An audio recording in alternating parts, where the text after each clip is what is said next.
एक बार विश्वामित्र जी को जब ये पता पड़ता है कि नारायण ने अवतार ले लिया, तो वो अपनी समाधि छोड़ते हैं, समाधि तोड़ते हैं और समाधि को छोड़ते और तोड़ते हुए अयोध्या की ओर कूच करते हैं।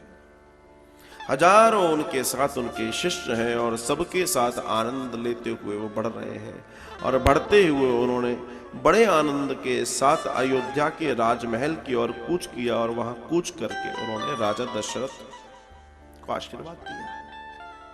श्री राजा दशरथ पूरे के पूरे समाज के साथ उनका स्वागत करने के लिए महल के द्वार तक पहुंचे और जब वो आए तो अपने से ऊंचा सिंहासन उनको दिया और उनको बिठाला।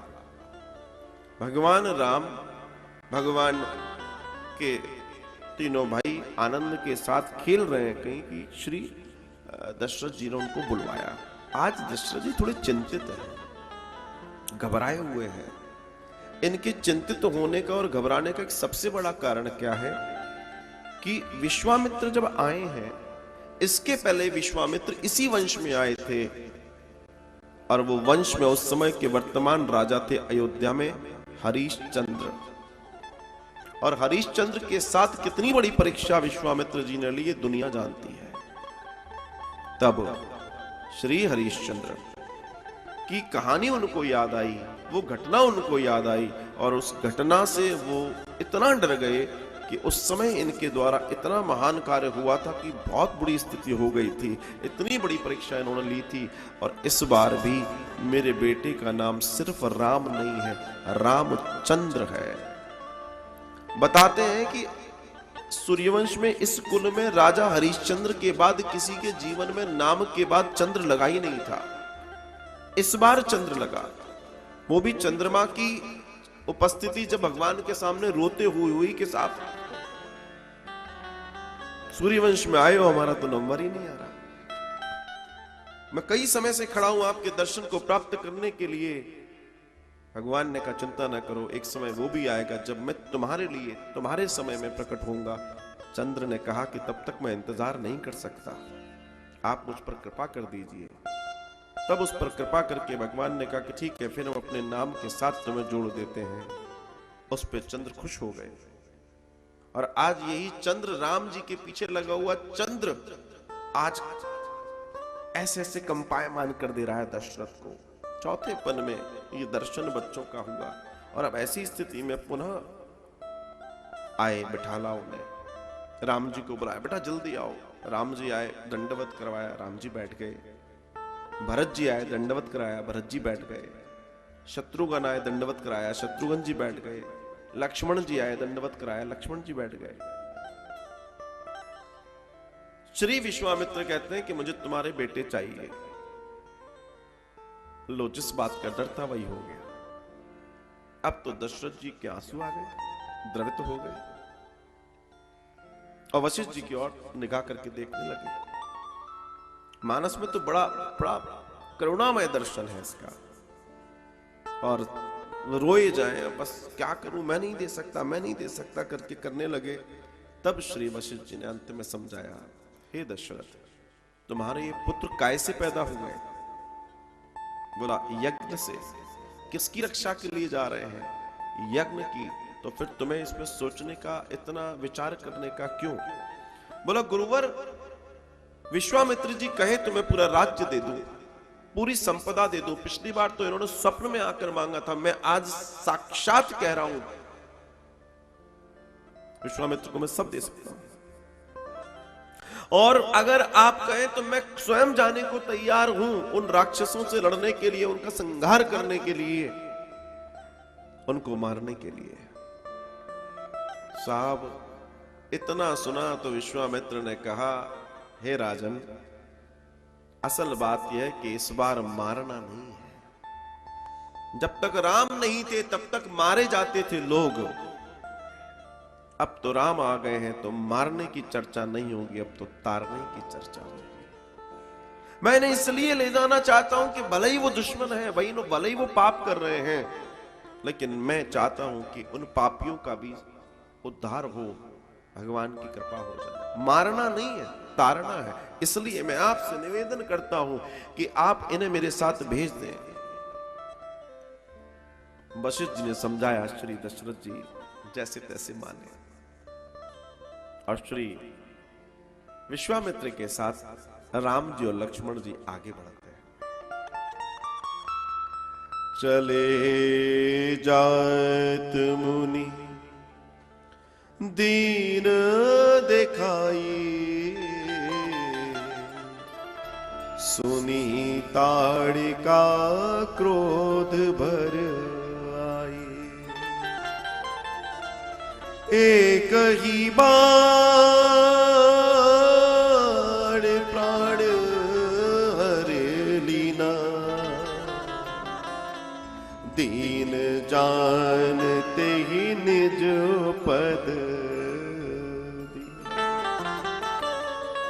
मार्ग में ताड़िका जो राक्षसी थी, जिसके वजह से इनको हवन यज्ञ आदि करने में परेशानी होती थी, वो आ गई। मानस में बहुत सुंदरता से, देखिए इतना संभाला है तुलसी बाबा ने, हर एक को बहुत संभाला है। यहां ताड़िका को, ये ताड़का जो आई है ना, इसको भी संभाल लिया। कैसे संभाला? चले जात मुनि दीन दिखाई, सुनी ताड़िका क्रोध भर आई। भगवान को दिख रहा है कि ताड़का क्रोध करती हुई आ रही है,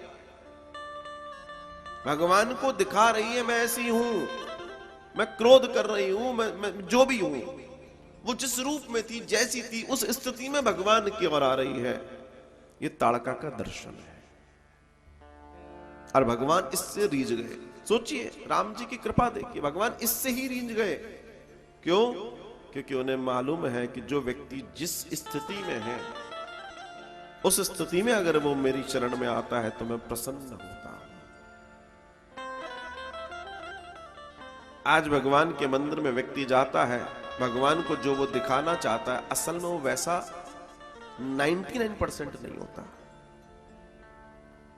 वो उनके सामने अपना शराफत बड़ा चेहरा लेकर जाता है। और उस स्थिति को समझिए कि भगवान से हम क्या छुपे हैं और भगवान से हम क्या छुपाएंगे। ईश्वर सब जानता है, ईश्वर सब देखता है। हम अनंत विषयों से भरे पड़े हैं और हम उन्हें छुपाते हैं।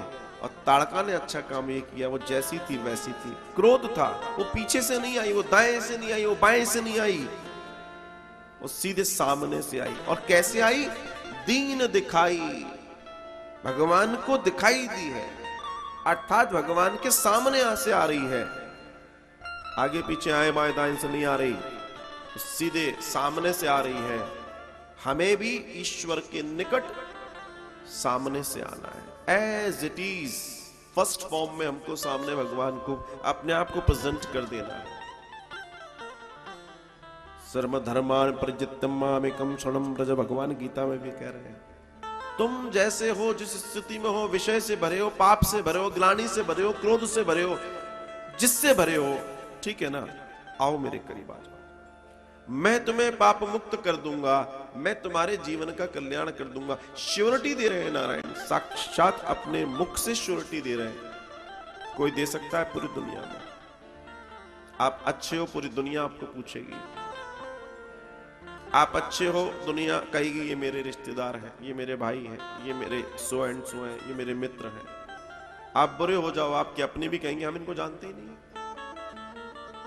हमारा इनसे रिलेशन है ही नहीं है, बहुत पहले ही टूट गया, सॉरी, पेपर में निकलवा देंगे, हमारा इस व्यक्ति से कोई लेना देना नहीं है। बस अंतर इतना है कि आपका विचार और भाव कैसा है। लेकिन आप देखिए, ईश्वर हमें हर स्थिति में, जैसी भी स्थिति में हमें, उसमें हमें अपनाने को तैयार है। तो अगर परमात्मा हम पर इतनी कृपा कर रहे हैं, तो क्यों ना हमें ईश्वर के करीब जाने का अपना चिंतन, अपना मनन सदैव करते रहना चाहिए। एक ही बाण प्राण हर लीना, एक ही बाण में भगवान राम को ताड़का के वध के पहले एक स्थान पर श्री विश्वामित्र ने रुकाया, बैठाया, और उन्होंने उन्हें दिव्य शस्त्र चलाने की विद्याएं दी हैं। उनके पास दिव्य शस्त्र चलाने की विद्याएं थी, उन्होंने दी। और महाराज देने के बाद फिर वो आगे लेके चले। तो राम जी का जो बाण था, जो तरकश था, उसमें एक बाण रखा है तो वो एक बाण नहीं होता था। वाल्मीकि में दर्शन आता है, वो एक बाण है और जैसे ही वो उसको उठाएंगे, रखेंगे धनुष पर और चलाएंगे, तब तक वो एक बाण 10 लाख बाणों में परिवर्तित हो जाता था। जब हम छोटे थे, हालांकि अब तो बड़े में भी दर्शन हुआ, तो वो राम जी के तीर चलते थे, तो जैसे वो तीर चला जो ऐसे आवाज आती थी ना, कैसे कैसी वो आवाज निकालते थे, तो बड़ा अच्छा लगता था। वो ऐसे ऐसे ऐसे बबलिंग सी होती थी, फिर लाइट्स होती थी ऐसे, फिर एक में से हजारों तीर निकलते थे, तो ऐसा लगता था कि ये एक एनिमेशन है, ये कर रहे हैं। लेकिन जिन लोगों को मालूम है कि ये तो लिखा है, रामानंद सागर जी ने जो लिखा था वही दर्शाया है। हजारों हजारों विद्वानों के साथ बैठकर अन्य अन्य कई रामायणों का एक साथ चिंतन करके उन्होंने हमें वो रामायण दी थी, जिस रामायण को देखकर सुनकर हम बड़े हुए। और जब आपातकाल आया दुनिया का सबसे बड़ा 2020 कोविड, तब उसी राम के नाम ने तार दिया और आनंद से भर दिया। वही राम का नाम काम आया। पूरी दुनिया आनंद के साथ उन्हें उस दर्शन में जी रही थी।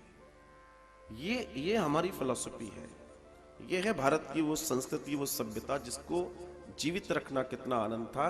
कि देखिए सत्संग क्या करता है, हम भागवतम की भी चर्चा करते हैं तो क्या करता है, भय से मुक्ति। हम उस समय जब दर्शन में थे, सत्संग में थे, सीरियल्स के माध्यम से, अन्य चीजों के माध्यम से, सो एक्चुअली वो क्या था, वो भय से मुक्ति का एक साधन था। हम भगवान के प्रेम में डूब जाए तो वो कहीं ना कहीं वो जो भय था वो थोड़ा किनारे हो जा रहा था। और जितना भय किनारे हुआ उतना हम आनंद से भर गए, उतना हमारे जीवन का कल्याण हो गया, आनंद हो गया। सो इस बात को समझना है, इस बात को जानना है, और ये बात जितना हम जान जाए, जितने जल्दी जान जाए, उतना जीवन आनंदमय है, उतना जीवन आनंदमय है। तो यहां पर एक ही बाण प्राण हर लीना। बात यह था कि वो जैसी थी वैसी भगवान के सामने प्रकट हो गई, भगवान प्रसन्न हो गए।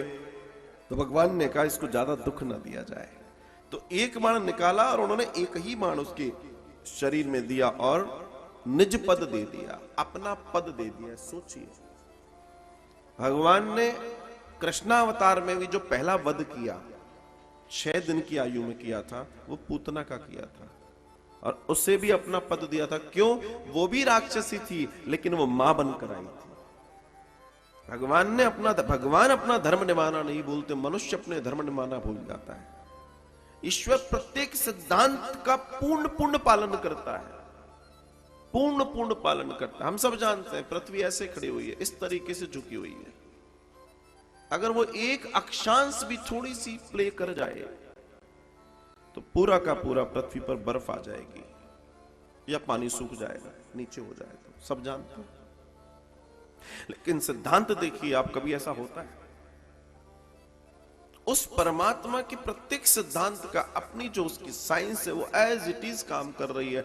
हमें देखिए, हम कितने दिन एक परिवर्तन, फिर दूसरा परिवर्तन, फिर तीसरा, निरंतर परिवर्तन करते हैं और नियमों को भंग करते हुए आगे बढ़ रहे हैं। बस यही समझना है। कथा यही दर्शन देती है कि हाउ टू लिव, जीना कैसे है।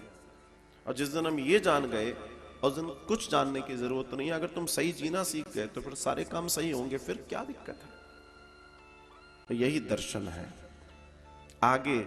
आगे जब ताड़का का कल्याण कर दिया, उद्धार कर दिया, तो फिर भगवान को आगे लेकर गए हैं।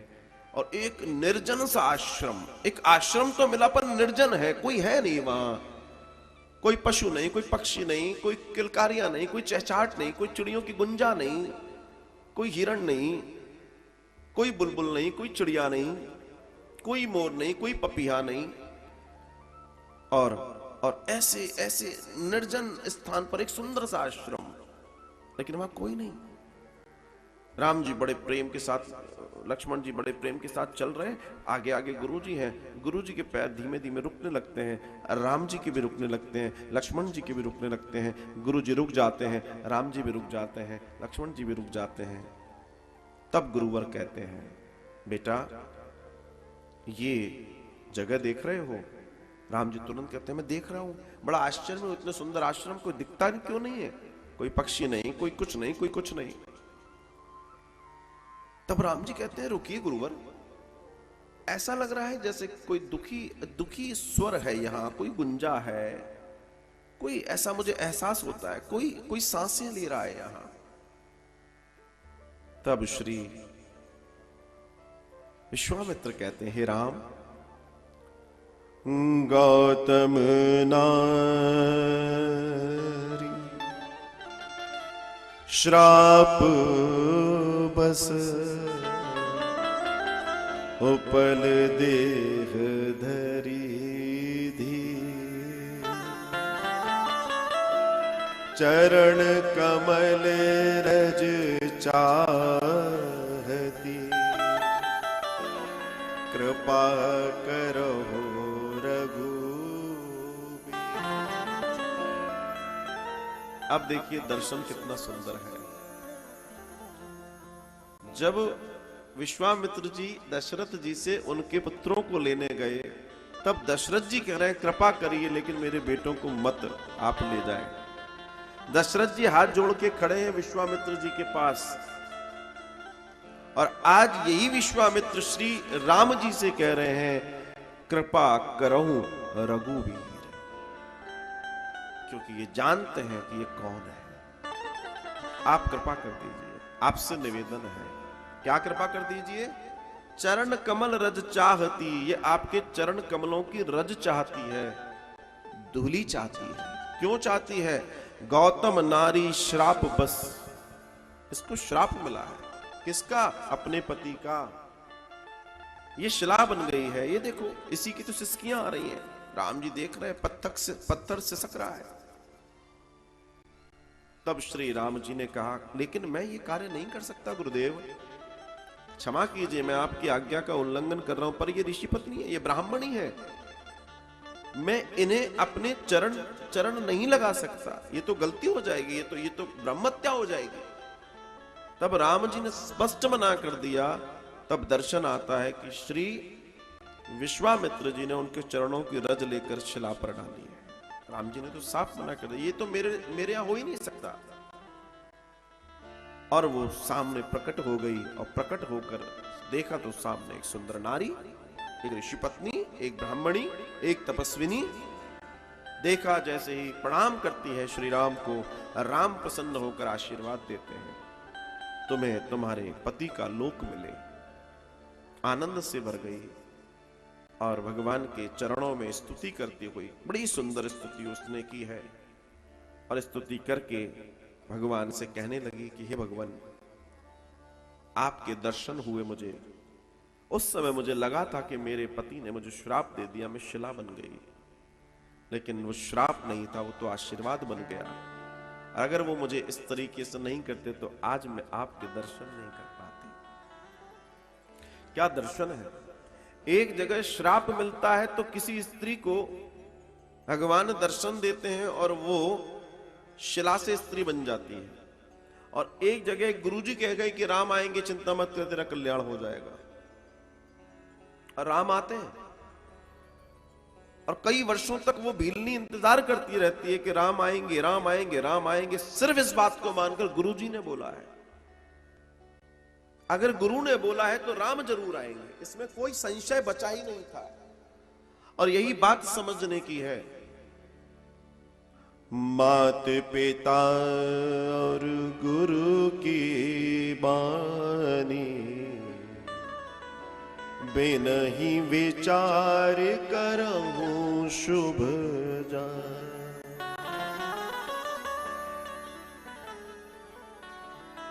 बिनहि विचार करहि शुभ जानी, इस बात को सोचकर वो गुरु की वाणी, गुरु ने कहा राम आएंगे, बस वही मंत्र हो गया उसके लिए, राम आएंगे मंत्र, यही मंत्र उसने साध लिया, इससे ज्यादा कुछ नहीं चाहिए। और अपने जीवन के पूरे जितने वर्ष वो जीती रही सिर्फ एक चीज के लिए, राम आएंगे, राम आएंगे, राम आएंगे। ऐसा नहीं है कि राम हमारे जीवन में नहीं आते, राम सबके जीवन में आते हैं। लेकिन अंतर इतना है कि राम के आगमन की तैयारी हमने कितनी कर रखी है। वो रोज सजाती, संवारती, लेपन करती, फुलवारी लगाती, फूल तोड़ती, फल फ्रूट को तोड़ती और तैयारी करके रख देती कि राम आएंगे। आज किसी व्यक्ति को बोल दो कि तुम्हारे यहां भगवान आएंगे और उसको कंफर्म करा दो कि आएंगे, 1 दिन 2 दिन 5 दिन 10 दिन करेगा, उसके बाद कहेगा आना होगा तो आ जाएंगे, नहीं करेगा। हाँ, बहाने जरूर बना लेगा थोड़े थोड़े कि अब देखो भगवान को आना है, ऐसा थोड़ी कि हम तैयारी करें तो भगवान तो भाव के भूखे होते हैं, भगवान तो ऐसे होते हैं, भगवान तो वैसे होते हैं, so many kinds of things are there. और वो अपने आप को मना लेगा, अपने आप को सेटल कर लेगा, अपने मन को संतुलित कर लेगा, कुल मिला के अपने आलस्य को मजबूत कर लेगा। ये वो प्रिपरेशन है जिस प्रिपरेशन को हमें जानना है।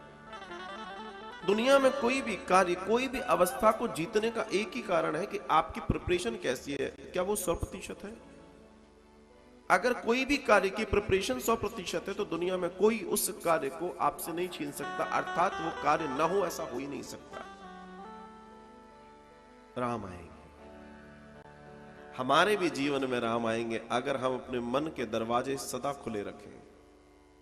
हमारे भी जीवन में राम आएंगे अगर हम अपने चिंतन में भगवान की कृपा प्राप्त करके बैठ जाएं कि परमात्मा तुमसे इतना प्रेम है, एक दिन आप आओगे, ये निश्चित तय है, और उनकी उस आगमन की तैयारी को हम आनंद बना लें,